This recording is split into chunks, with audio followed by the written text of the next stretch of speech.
मी नाराज नाहीये, मंत्रिपद कायमस्वरूपी घेऊन आलो नव्हतो असं मुनगंटीवारांनी म्हटलंय। आधी मंत्री म्हणून आणि आता आमदार म्हणून लोकांसाठी आवाज उठवेन असे सुधीर मुनगंटीवार म्हणाले। तर मुनगंटीवारांना मोठी जबाबदारी दिली जाऊ शकेल असं बावनकुळे म्हणाले। उन्होंने किनको क्यों लिया, उनका चॉइस क्या है, ये तो वही जवाब दे पाएंगे। उसमें मैं टीका टिप्पणी करना या उस पर कोई प्रतिक्रिया व्यक्त करना मैं समझता हूँ ये उचित नहीं होगा। आने वाले समय में आपकी भूमिका क्या होगी?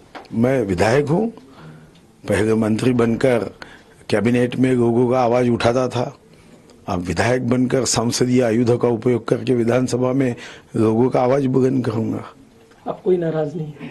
क्यों नाराज रहूं? ये कोई मैं मंत्री पद पूरा परमानेंट थोड़ी लेके आया हूँ। राज्याचे माजी अध्यक्ष आहेत, पक्षाचे प्रमुख नेते आहेत। सुधीर भाऊंनी संपूर्ण आयुष्य पक्षाकरता दिला आहे आणि सुधीर भाऊंनी त्या ठिकाणी खूप संघटनेमध्ये काम केलं आहे।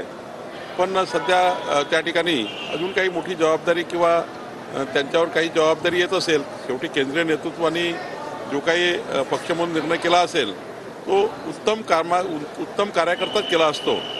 शेवटी पक्ष हा प्रत्येक व्यक्तीचा योग्य निर्णय करतो।